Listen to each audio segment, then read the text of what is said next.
اعوذ باللہ من الشیطان الرجیم بسم اللہ الرحمن الرحیم وقولهم انا قتلنا المسیح عیسی ابن مریم رسول اللہ وما قتلوه وما صلبوه ولكن شبه لهم وإن الذين اختلفوا فيه لفي شك منه ما لهم به من علم إلا اتباع الظن وما قتلوه يقينا بل رفعه الله إليه وكان الله عزيزا حكيما وإن من أهل الكتاب إلا ليؤمنن به قبل موته وَيَوْمَ الْقِيَامَةِ يَكُونُ عَلَيْهِمْ شَهِيدًا صدق اللہ العظیم۔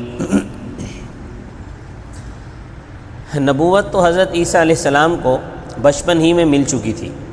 اللہ تعالیٰ نے ان کو بنی اسرائیل کی طرف نبی بنا کر بھیجا تھا، کیونکہ اس وقت بنی اسرائیل نے اپنا دین مسخ کر دیا تھا۔ جب حضرت عیسیٰ علیہ السلام جوان ہوئے تو انہوں نے لوگوں کی اصلاح کرنا شروع فرمائی کہ بھئی تم نے جو دین کا نقشہ بنایا ہوا ہے یہ خدائی دین نہیں ہے، یہ تمہارا خانہ ساز دین ہے، یہ بدعات ہیں، یہ رسم و رواج ہیں۔ تو اس وقت جو یہود کے مولوی تھے انہوں نے عوام کو اکسایا حضرت عیسیٰ علیہ السلام کے خلاف، اور عوام جو ہے ان کے اکسانے سے اٹھ کھڑے ہوئے، حضرت عیسیٰ علیہ السلام کے مخالف ہو گئے، مولوی ان کے مخالف ہو گئے، پیر ان کے مخالف ہو گئے۔ پیر تو مخالفت میں پیش تھے۔ ملک شام میں رومیوں کی حکومت تھی، اور ایک صوبہ یہودیوں کا تھا، اس کا گورنر تھا یہودی تھا جس کا نام تھا ہیروڈ۔ یہ مرکز کی طرف سے مقرر تھا۔ یہودیوں کا ایک وفد گورنر کے پاس گیا اور کہا کہ یہ شخص یعنی عیسیٰ ہمارے دین میں بگاڑ پیدا کرنے کے لیے آیا ہے، لہٰذا ہم مطالبہ کرتے ہیں کہ اس کو سولی پر لٹکایا جائے۔ اگر حکومت ہمارا مطالبہ پورا نہیں کرے گی تو ہم خود قدم اٹھائیں گے۔ گورنر خاصا پریشان ہوا کہ بھئی یہ تو عجیب صورتحال ہے، تو اس نے مرکز کو خط لکھا کہ میرے صوبے میں اس طرح ایک شخص ہے، وہ اپنے آپ کو اللہ کا نبی بتاتا ہے، وعظ کرتا ہے، تقریریں کرتا ہے، مگر سارا صوبہ اس کا مخالف ہے سوائے چند آدمیوں کے، اور وہ جو سارے مخالف ہیں وہ مجھ سے مطالبہ کرتے ہیں کہ میں اس شخص کو سولی پر چڑھا دوں، تو میرے متعلق جو ہدایات ہیں وہ بتائیں تاکہ میں ان پر عمل کروں۔ تو مرکز سے یہ کہا گیا کہ دیکھو ایسا نہ کرنا، ایسا ہوتا رہتا ہے، لوگ درخواستیں دیتے رہتے ہیں، کسی کو قتل کرنا ٹھیک نہیں ہے۔ اب جب کچھ دن مزید گزرے تو یہودی عوام اور مولویوں نے اور پیروں نے جلوس نکالنا شروع کر دیا، گورنر ہاؤس کا گھیراؤ کر دیا، نعرے بازی ہو رہی ہے کہ عیسیٰ کو ہمارے سامنے سولی پر لٹکاؤ۔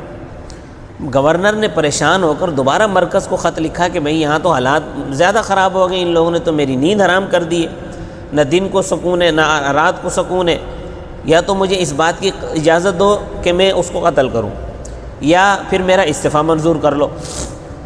تو مرکز نے جواب دیا کہ اگر ایک آدمی کے قتل کرنے سے صوبے میں امن قائم ہوتا ہے تو اس کو سولی پر لٹکا دو۔ اب گورنر ہیروڈ کو اجازت مل گئی حضرت عیسیٰ علیہ السلام کو سولی پر چڑھانے کی۔ گورنر نے حضرت عیسیٰ علیہ السلام کے قتل کے احکامات جاری کر دیے، اور پولیس گرفتار کرنے کے لیے روانہ ہو گئی۔ غیر ملکی پولیس تھی رومیوں کی، جس طرح ہم پر ایک وقت تھا انگریز مسلط تھا، گورے سپاہی ہوتے تھے، اور ہم جو رعیت تھے، ہماری زبان، ہماری شکلیں، ہماری بود و باش جو تھی وہ الگ تھی اور گوروں کی الگ تھی۔ تو اس طرح وہاں بھی بادشاہ کی طرف سے جو پولیس متعین تھی اور ان کی رومی بولی تھی، اور یہودیوں کی زبان عبرانی زبان تھی۔ پولیس نے ایک آدھ مرتبہ عیسیٰ علیہ السلام کو دیکھا ہوگا۔ اب پولیس نے بجائے حضرت عیسیٰ علیہ السلام کو گرفتار کرنے کے، ایک شخص تھا شمعون قرینی، یہ ایک منافق آدمی تھا، حضرت عیسیٰ علیہ السلام کے پاس جاتا تو ان کا بن جاتا، یہودیوں کے پاس جاتا تو ان کا بن جاتا۔ یہ حضرت عیسیٰ علیہ السلام کے زمانے کا عبداللہ بن ابی تھا، یوں سمجھ لیں۔ اس کی شکل حضرت عیسیٰ علیہ السلام سے ملتی جلتی تھی۔ تو اس مغالطے میں رومی پولیس نے اس کو گرفتار کر لیا۔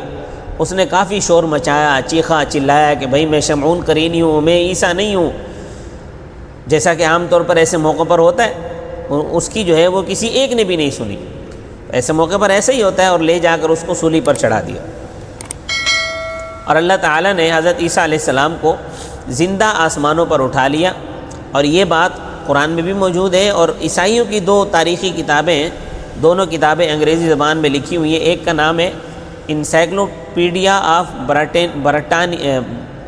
بریٹینیکا، انسائکلوپیڈیا آف بریٹینیکا اس کتاب میں موجود ہے، اور دوسری کتاب ہے encyclopedia of religion and ethic. ان دونوں کتابوں میں یہ تصریح موجود ہے کہ جس شخص کو سولی پر لٹکایا گیا تھا وہ شمعون قرینی تھا۔ حضرت عبداللہ بن عباس رضی اللہ تعالیٰ عنہما کی روایت میں ہے کہ اللہ تعالیٰ نے حضرت عیسیٰ علیہ السلام کو زندہ آسمانوں پر اٹھا لیا، اور حضرت عیسیٰ علیہ السلام دوسرے آسمان پر موجود ہیں۔ قیامت کے قریب اس وقت نازل ہوں گے جب امام مہدی رضی اللہ تعالیٰ عنہ لوگوں کو نماز پڑھانے کی تیاری میں ہوں گے۔ حضرت عیسیٰ علیہ السلام دمشق کے شہر میں جامع مسجد اموی کے مشرقی مینارے پر اتریں گے، اور وہ مینارہ آج بھی منارۃ المسیح کے نام سے مشہور ہے۔ وہاں سفید رنگ کا مینارہ ہے، وہ صبح کا وقت ہوگا، فجر کی نماز کی تیاری ہوگی۔ بعض روایتوں میں عصر کا ذکر بھی ہے، مگر جن روایتوں میں عصر کا ذکر ہے وہ روایتیں سند کے اعتبار سے کمزور ہیں۔ صحیح روایتوں میں یہی ہے کہ صبح کا وقت ہوگا، صبح کے وقت آپ نزول فرمائیں گے، اور فرمائیں گے کہ اور پہلی نماز حضرت امام مہدی رضی اللہ تعالیٰ عنہ کے پیچھے کھڑے ہو کر پڑھیں گے۔ نماز سے فارغ ہونے کے بعد فرمائیں گے کہ مجھے جس مقصد کے لیے بھیجا گیا ہے اب ہم اس کو پورا کریں گے۔ دجال لعین کو لد کے مقام پر قتل کریں گے۔ تل ابیب سے، جو اسرائیل کا دارالخلافہ ہے، تل ابیب سے 36 میل دور ایک چھوٹی سی بستی ہے، اس کا نام ہے لد۔ اب تو وہاں ایئرپورٹ بھی تعمیر ہو چکا ہے، اور وہاں پر باقاعدہ جہاز بھی اترتے ہیں، تو لد اب بستی نہیں رہی، اب شہر بن چکا ہے۔ دجال لعین 40 دنوں میں زمین میں پھر چکا ہوگا۔ دجال کے آنے کے بعد پہلا دن زمین والوں پر 1 سال کا ہوگا، دوسرا دن 1 مہینے کا ہوگا، تیسرا دن 1 ہفتے کا ہوگا، اور باقی دن عام دنوں کی طرح ہوں گے۔ مکہ مکرمہ اور مدینہ طیبہ اور بیت المقدس کے علاوہ ایسی کوئی جگہ نہیں ہوگی جہاں وہ نہ پھرا ہوگا۔ تو اللہ تعالیٰ فرماتے ہیں کہ ہم نے ان پر لعنت بھیجی ان کے کفر کی وجہ سے، اور ان کے اس قول کی وجہ سے کہ انہوں نے حضرت مریم علیہ السلام پر بہت بڑا بہتان باندھا۔ وقولہم انا قتلنا المسیح عیسی ابن مریم، اور ان کے اس قول کی وجہ سے ان پر لعنت کی کہ بے شک ہم نے قتل کیا مسیح کو جو عیسیٰ بن مریم تھے، رسول اللہ، جو اللہ تعالیٰ کے رسول ہونے کا دعویٰ کرتے تھے۔ رب تعالیٰ فرماتے ہیں وما قتلوہ، حالانکہ انہوں نے نہیں قتل کیا اس کو، وما صلبوہ، اور نہ انہوں نے اس کو سولی پر چڑھایا، ولکن شبیہ لہم، لیکن معاملہ ان کے لیے مشتبہ کر دیا گیا ہے۔ مشتبہ اس طرح کیا گیا کہ جو ان کا ہم شکل تھا شمعون قرینی، وہ قابو میں آ گیا، اس کو سولی پر چڑھا دیا گیا۔ وَإِنَّ الَّذِينَ اخْتَلَفُوا فِيهِ، اور بے شک وہ لوگ جنہوں نے اختلاف کیا عیسیٰ علیہ السلام کے بارے میں، لفی شک منہ، البتہ وہ شک میں ہے ان کے متعلق، ما لہم بھی من علم، نہیں ہے ان کو اس بارے میں کوئی علم، الا اتباع الظن، سوائے گمان کی پیروی کے، وما قتلوہ یقیناً، اور نہیں قتل کیا انہوں نے مسیح کو یقیناً، بل رفعہ اللہ الیہ، بلکہ اللہ تعالیٰ نے اس کو اپنی طرف اٹھا لیا۔ اب دیکھ لیں کہ اللہ تبارک و تعالیٰ نے اتنی تاکید کے ساتھ فرمایا ہے، تو اگر اتنی تاکید کے بعد بھی اگر کوئی شخص یہ کہے کہ عیسیٰ علیہ السلام وفات پا گئے ہیں تو اس کے مردود ہونے میں کوئی شک نہیں ہے۔ یہ قرآن پاک آپ کے سامنے آپ دیکھ سکتے ہیں، تو اس کے بعد کس چیز کی گنجائش ہے؟ وَكَانَ اللَّهُ عَزِيزًا حَكِيمًا، اور اللہ تعالیٰ غالب ہے، یعنی اس کے اٹھانے میں کوئی اشکال نہیں، وہ اٹھا سکتا ہے۔ وَإِن مِّنْ أَهْلِ الْكِتَابِ، اور نہیں اہل کتاب میں سے کوئی بھی، إِلَّا لَيُؤْمِنُنَّ بِهِ، مگر ایمان لائے گا عیسیٰ پر، قبل موتی، ان کی وفات سے پہلے، یعنی جب آسمان سے نازل ہوں گے اور جہاد کریں گے تو جو لڑائی سے بچ جائیں گے ان میں سے کوئی بھی ایسا نہیں ہوگا جو عیسیٰ علیہ السلام پر ایمان نہ لائے۔ ایک شخص نے سوال کیا کہ حضرت عیسیٰ علیہ السلام کس حیثیت سے تشریف لائیں گے، تو اس کا جواب یہی ہے کہ آپ صلی اللہ علیہ وسلم کی امت کی حیثیت، امتی کی حیثیت سے تشریف لائیں گے۔